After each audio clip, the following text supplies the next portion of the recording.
மாண்புமிகு தமிழ்நாடு முதலமைச்சர் அவர்கள் தமிழர் திருநாளாம் பொங்கல் திருநாளை தமிழக மக்கள் எழுச்சியோடும் பொருளாதார ஏற்றத்தாழ்வின்றி அனைவரும் மன மகிழ்ச்சியுடன் கொண்டாட வேண்டும் என்பதற்காக பொங்கல் பரிசு தொகுப்பு வழங்கும் திட்டத்தினை இன்று துவக்கி வைத்துள்ளதை தொடர்ந்து பெரும் மதிப்பிற்கு மரியாதைக்குரிய மாண்புமிகு வேளாண்மை உழவர் நலத்துறை அமைச்சர் அவர்கள் திருக்கரங்களால் குடும்ப அட்டைதாரர்களுக்கு பொங்கல் பரிசு தொகுப்பு வழங்கிடும் இந்த விழா மதிப்பிற்கு மரியாதைக்குரிய மாவட்ட ஆட்சித்தலைவர் தலைமையில் இனிதே துவங்குகிறது. விழாவில் முதலமைச்சர் அவர்கள் அவர் பொறுப்பேற்ற பிறகு தினம் தினம் திட்டம் ஏக்கர் அறிவித்தார்கள். இப்போ அரசு ஊழியர்கள்லாம் மகிழ்ச்சி இல்லாமல் இருந்தாங்க. இப்போ மகிழ்ச்சியை அவர்களுக்கு உண்டாக்கி அப்போ எதிர்பார்க்க 20 ஆண்டு காலமாக ஜெயலலிதா ஆட்சியில் நிறுத்தப்பட்ட பென்ஷன் திட்டம் இப்போது மீண்டும் 20 ஆண்டுகளுக்கு பிறகு மு.க. ஸ்டாலின் அவர்கள் முதலமைச்சரான பிறகு அதையும் அதை நிறைவேற்றியிருக்கிறார்கள்.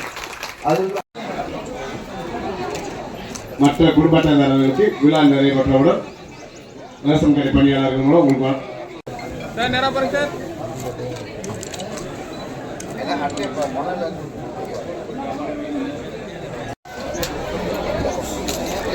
விவேகானந்தன்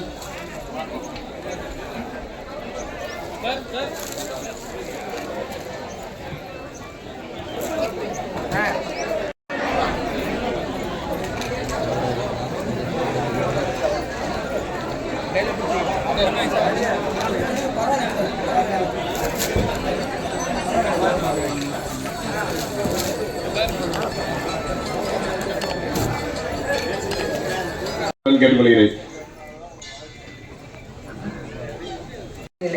தமிழர் திருநாளாம் தைப்பொங்கல் பண்டிகையை தமிழர்கள் அனைவரும் பொங்கல் பரிசு தொகுப்பினை தொடங்கி வைத்து குடும்ப அட்டைதாரர்களுக்கு பொங்கல் பரிசு வழங்கி